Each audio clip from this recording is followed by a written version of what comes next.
ஐப்பசி மாதம் பௌர்ணமி தினத்தன்று சிவலிங்கத்திற்கு அன்னத்தால் அலங்காரம் செய்து வழிபாடு செய்வது வழக்கம். இதையொட்டி புகழ்பெற்ற தஞ்சை பெரிய கோவிலில் அமைந்துள்ள பெருவுடையாருக்கு 1000 கிலோ அன்னத்தால் அபிஷேகம் செய்யப்பட்டது. 700 கிலோ காய்கறிகளால் அலங்காரம் செய்யப்பட்டு சிறப்பு மகா தீப ஆராதனையும் நடத்தப்பட்டது.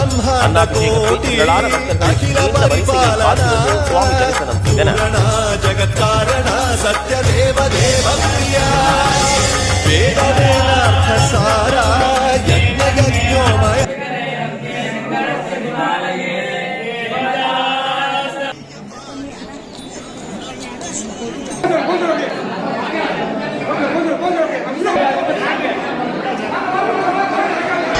अंड ब्रह्मांड कोटि अखिल परिपालना पूर्ण जगत्कारण திருவண்ணாமலை அண்ணாமலையாருக்கு 100 கிலோ அரிசி மற்றும் பல்வேறு வகையான காய்கறி பழங்களை கொண்டு சிறப்பு அலங்காரம் செய்யப்பட்டது.